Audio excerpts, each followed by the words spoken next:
Good evening. This is Crime Classics. I am Thomas Hyland with another true story of crime. Listen. The lady's name is Maria, and she's just come home from a party, dressed to kill. She's come home to discover a robber, the famous John Shephard, who removes Maria's lavalier gently, her earrings, slowly, and her rings. She was face to face with John Shephard, and for the rest of her life, she'd have something to talk about. Tonight, my report to you on the incredible history of John Shephard. Crime Classics, a series of true crime stories taken from the records and newspapers of every land, from every time. Your host each week, Mr. Thomas Hyland, connoisseur of crime, student of violence, and teller of murders. Now, once again, Mr. Thomas Hyland.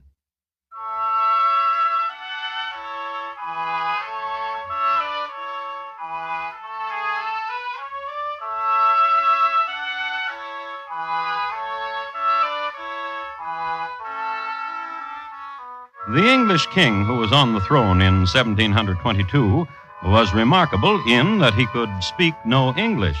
Not that he was an idiot. He was a German, and he could speak German very well. As a matter of fact, he'd brought two young and ravishing ladies from Germany with him so that he could have someone to talk with, lonely monarch that he was.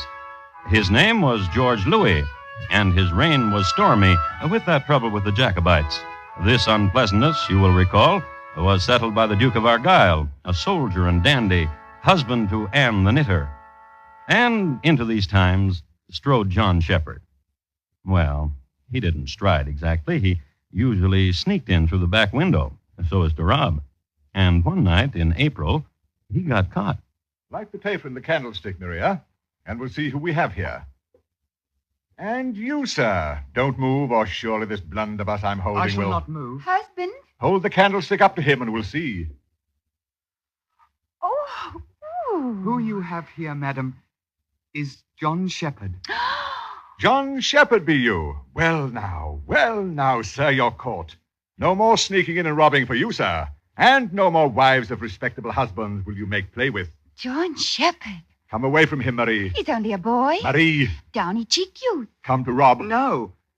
I shall tell you why I've come here. Do. I had heard it spoken about, madam, of you. Of me. Maria, come away. Stand aside. Gently, husband. And you were saying what, John? And I sought you out. Unbeknownst to you, I have sought you out and have followed you. Once, in a crowded place, I touched gently like this. And this thrilled you, so you've come here to rob us out of house and home. No, to find Milady's boudoir. Now you can talk as much as you wish, youth. For as soon as you are done with the talk, this trigger gets pulled. And from Cheapside to the Thames, London husbands all about will raise a hurrah in my name. Boudoir, John. To drown myself in the scent of yourself you have left behind. Husband? Yes? Come over here a moment. Look at the candlestick, husband. What of it? Oh!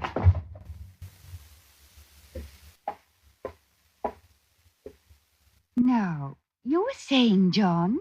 Beautiful. Gossamer hair and lips of coral buds. Lips. But soft as soft can ever be. If you're to go quickly. And the jewels sparkle at your throat. And when you move your hand, it makes a pattern of glitter on the gentle air. Take them. Yes. What? Lady Wedline says, about you, she says. Did she? Now, hush. Yes.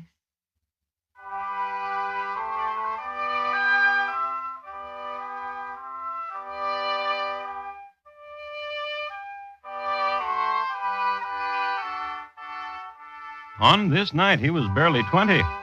His father died from drink when he was 3, and he was left orphaned when his mother died a year later.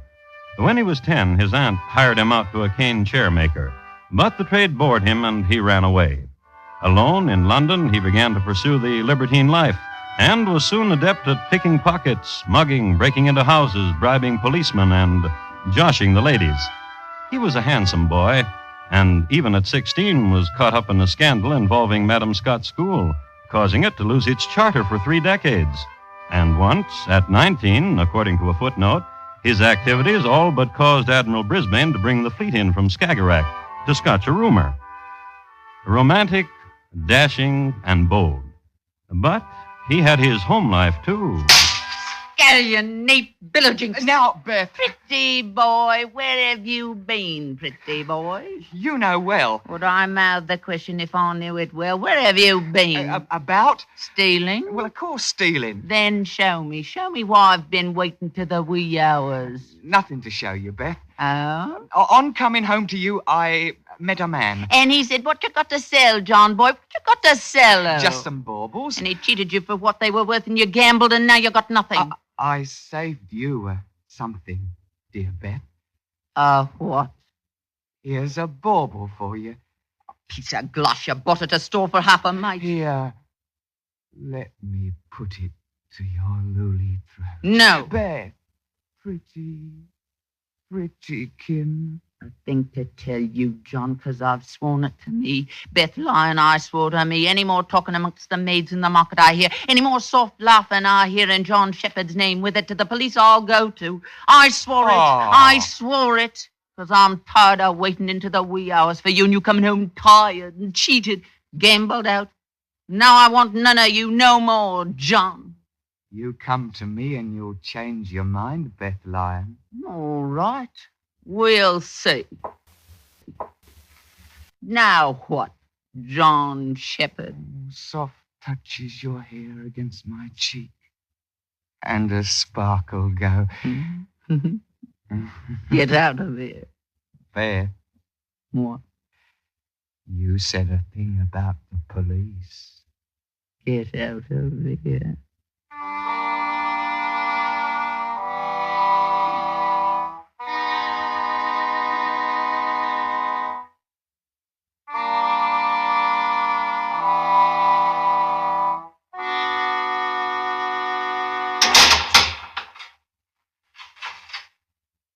The cell's not especially clean, John laddie. That's never been broke out of. A bite of you.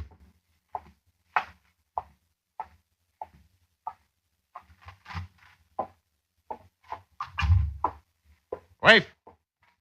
Woman. There's a new one in the little cell. Spoon a pot of gruel and take it into him. And not so generous neither. There's only a mite to feed them each day, and most of them will hang anyhow. So why fat the likes of them? That's enough, now that's enough. You take it to him.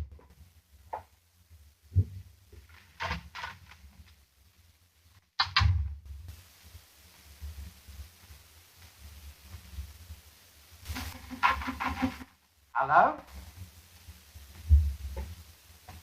Oh. Hello.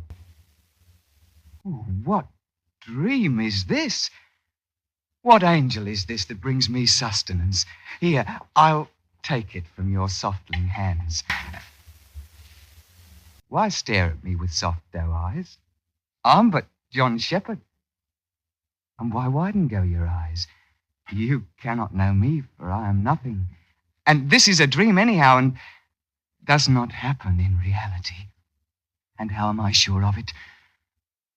For no cheek was so rosy and warm beneath my lips. And if those dainty hands were to hold a key now... Yes, just so. Oh, dream, wake me not. But let the loving fingers turn key in lock, while lip presses lip.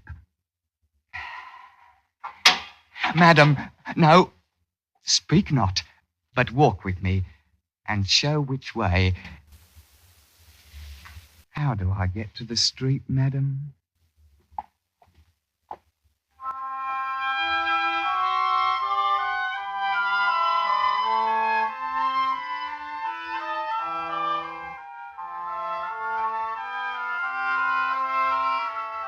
Without even paying a fine. As a matter of fact, there is on permanent exhibition at Scotland Yard a locket which the warden's wife gave to John Shephard as a memento of their walk from cell to street. A simple, small locket with a simple, small diamond in the center of it. It is said that John Shephard cherished the locket for a week before he sold it to a pawnbroker. And so he was on the loose again, stealing, robbing, chucking chins, steering clear of Beth Lyon and the police, gambling, and doing all the things which made him a legend. And one day, it was a summer's day, and he was strolling in the fabulous Chesney Lane and eyeing the nice things behind the shop windows. And he stopped for a moment and considered a diamond brooch and wondered where the closest rock was. When... Don't do it, John. Don't do it, lad. Huh? I know what you're thinking, John. How to get a rock. And to smash a window, to steal what you see there. Why you got your hand on my shoulder? Because I'm of the law, John, lad. And I'm arrested then? You be John Shephard, bain't you? Am I arrested then? We was told to look out for you, especially here in Chesney Lane. Don't you run, John, lad. Then what you want from me? I've heard you're a sly one, and a nervy one, too. There's a thing on your mind you're not saying. Aye. Which is what? It's my duty to walk up and down Chesney Lane and to keep the law and to take note of things. And you've noted down what? There, across the street, 2 blocks down, at the corner. The Greystone House? Aye. The house of Lord Courtliff and his lady? Aye. What of it? 'Tis empty. Of the lord and the lady, that is. The servants? Gone. All of them gone to watering in Brighton. Dee now. Dee. As I am the Lord, Dee. As my name is Cooper, Dee. Let us walk. Dee.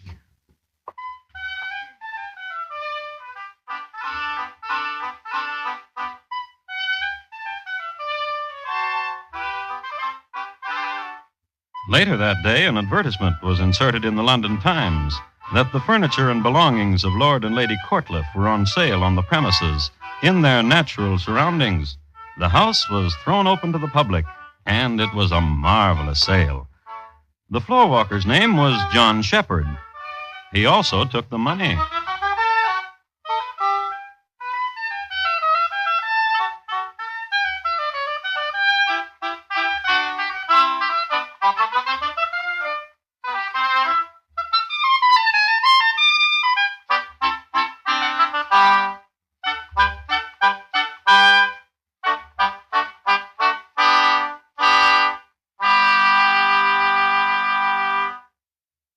You are listening to Crime Classics, and your host, Thomas Hyland. You don't have to tell the average or above average housewife that radio's work before dark, too. Chances are she's already familiar with the daytime dramatic serials on CBS Radio, a succession of fine day-to-day stories about people it's easy to like and be interested in. Every weekday on most of these same stations, listen where America listens most, for Aunt Jenny, Ma Perkins, Rosemary, Our Gal Sunday, and all our Stars Address daytime serials. Now, once again, Thomas Hyland and the second act of Crime Classics, and his report to you on the incredible history of John Shephard.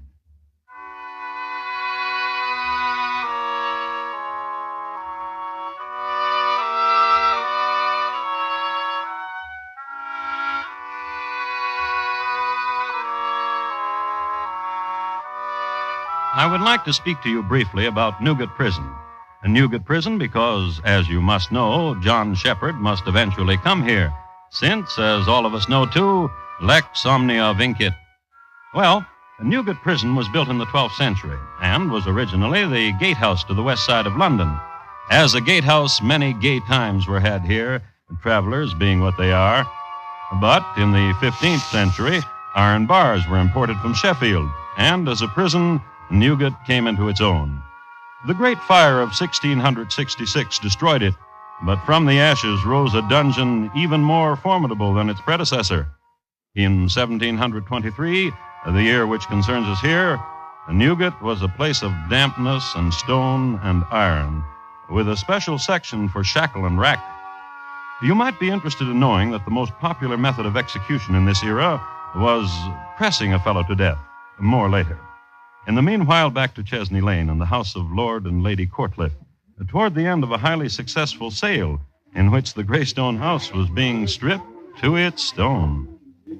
I beg your pardon. Yes? Are the tapestries for sale, too? Oh, yes. And at what price? Which tapestry did you have in mind? Well, let me see.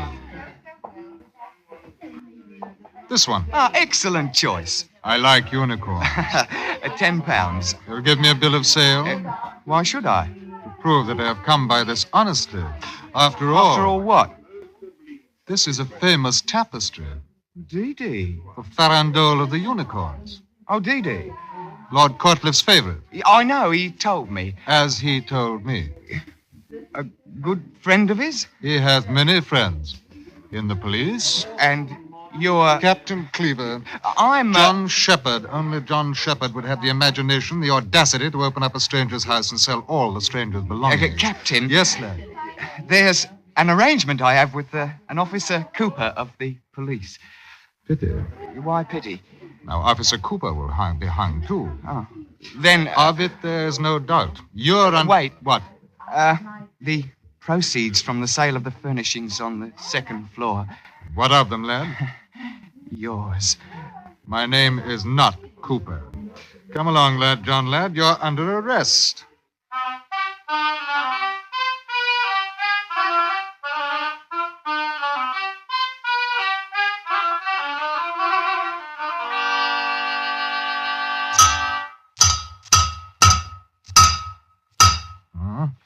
I'll test that, stonemason.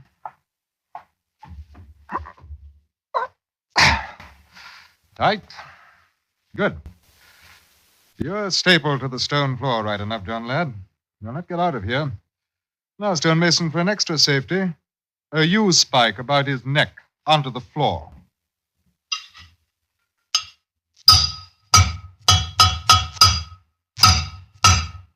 Now, let me see. A couple more hits, stonemason. A couple more, my man. The only time you'll be leaving Newgate, lad, John lad, is when they trundle your body out. And we'll take another extra safety. Hand me those chains, stonemason. Wrap them round you, lad, John lad. Goodbye, lad. Come, stonemason.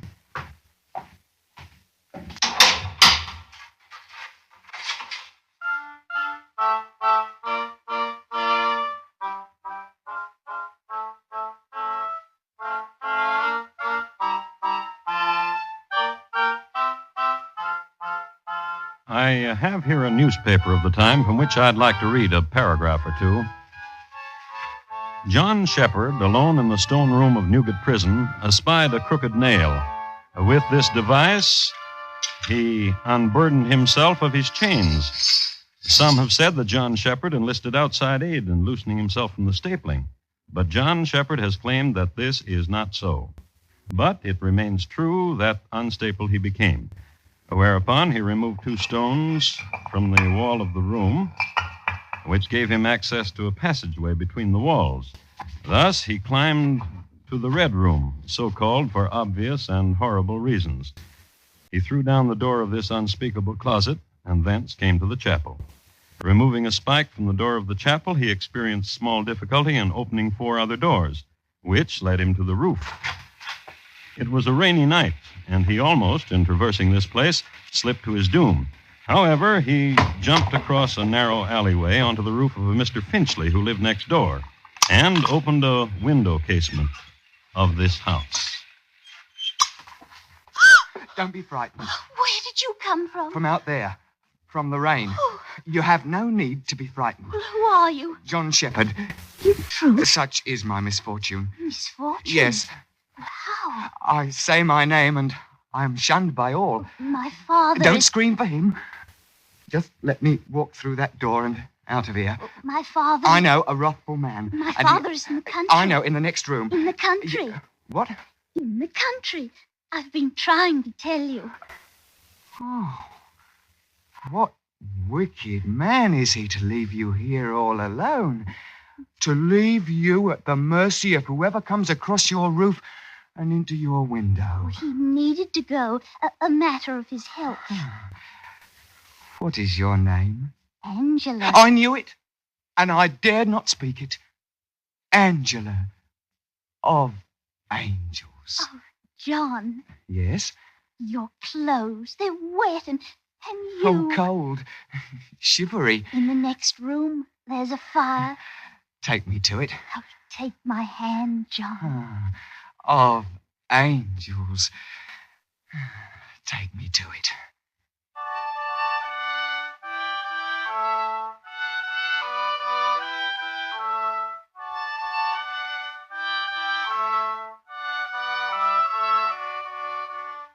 And in no time at all, John Shephard had the run of the house. He particularly liked the library and would spend hours here. He liked to read to Angela, and as your almanac will show you, this was a very rainy summer, so he read to her a lot. And in spite of the inclement weather, it was truly an idyllic summer for these two young people.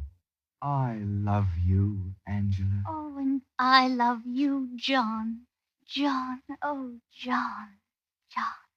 And small lovers spat. I hate you. Hate me, do you? Well, I despise you. Parting. Greetings. Oh, John, you've come back. And John would read to her again. And sometimes next door there would be an execution. And they would watch. And every week, Angela wrote to her daddy. Dear Papa, it rains here. Most every day it rains. And there is chill in the air. I thank the stars each night that you're in the country and getting your strength back again. Stay as long as you want, and I will come down and visit you at Christmas time.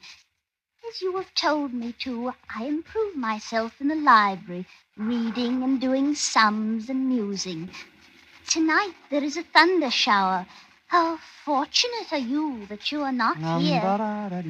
John, I'm writing to my father. Hurry, then. Your loving daughter, Angela. In the autumn, the weather got better. And one morning in early October, right outside Angela's house, when John was returning from the greengrocer's, a voice from out of the past all but dropped John like a pulled steer. John, well, John Shephard. Hello, John. Hello, Beth. Ain't they hanged you yet, John? Oppressed you? I'm a hurry, Beth. Be you now. Please! Hush. Now, why should I, John? Because, we're old friends, Beth. Be we now? John? Yes? Were the police to find you, my lad, what would happen to you? Well, They'd hang you, wouldn't they? A pressure thinner than a comedy cake. But you won't call them, now, would you? I might. Unless what? Like it was in the old times. Like it was before... John! Well, now. Do you have the parsnips from the greengrocer's? Do you have the parsnips from the greengrocer's? Well, now. Who's this woman, John? It's my Forgot my name, John. I'm Beth Lyon, and who be you, little duck? Come into the house, John. Come into the house, John, pretty as you please. Well, John ain't coming into your house no more. Are you, John? Angela. Yes, John? Angela. Now you listen to me. You listen to me, John.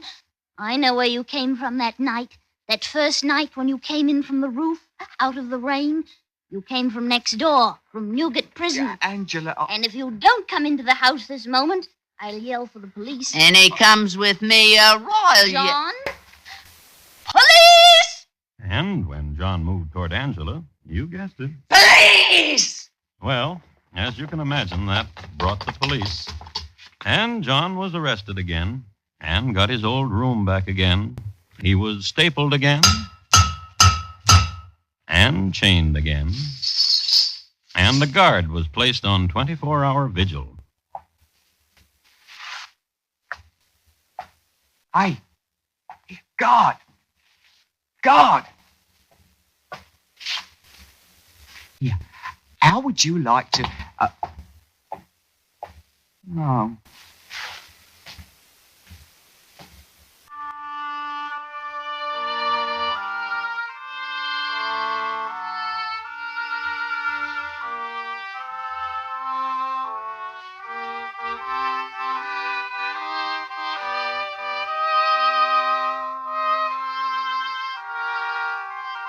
And so he was brought to trial and found guilty of robbery and footpadism, and, as was the law of the time, sentenced to execution. Since this was the very autumn when pressing to death went out of fashion, John Shephard was hanged. This last event took place on the 16th of November, 1724, in front of a mob made up chiefly of protesting but fascinated women. An estimated 200,000 in the audience. There were on record certain excerpts, statements from certain women who had known him. He's so young and gentle. They need not hang him. Oh, poor lad, it'll be a terrible loss. London will seem different without the likes of John Shephard. There'll be no one to love for no more. Each time it rains, I'll keep looking at the window and remembering. Oh, sweet apparition, and he'll no longer appear. Sweet John Shephard, cruel John Shephard, I scarce know whether I love you or hate you the more. Scarce knew whether she loved or hated him the more, which was about the consensus from a goodly sampling. And just think, only 23 years old.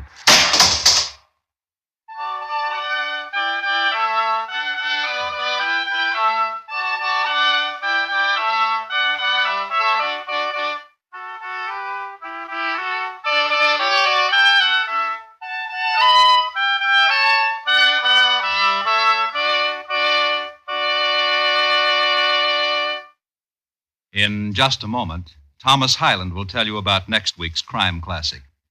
John Shephard, tonight's crime classic, was adapted from the original court reports and newspaper accounts by Morton Fine and David Friedkin. The music was adapted from themes of the period and conducted by Bernard Herrmann. And the program is produced and directed by Elliott Lewis. Thomas Hyland is portrayed on radio by Lou Merrill. In tonight's story, Alastair Duncan was heard as John Shephard. Featured in the cast were Betty Harford, Ellen Morgan, D.J. Thompson, Ben Wright, Richard Peel, and Jerry Desmond. Bob Lamont speaking. And here again is Thomas Hyland. Next week, Rome, Italy, just a little bit before March 15th in 44 B.C. We will concern ourselves with a man and his friends and what happened when they all got together in the same room. It's listed in my files as 23 Knives Against Caesar. Thank you. Good night. Your Heart Association presents Bing Crosby. Folks, you know, there's never been a job too big for America to handle. Right now, your Heart Association is asking you to join medical science in the fight against heart diseases, which take more lives than all other diseases combined. The goal of the Heart Fund is to help bring new hope to all hearts through new advances in surgery, through new methods of prevention and care and treatment. The American Heart Association and its affiliates comprise the only voluntary health agency devoted exclusively to heart programs. Mail your contribution to Heart, H-E-A-R-T, care of your local post office. Help your Heart Fund, help your heart.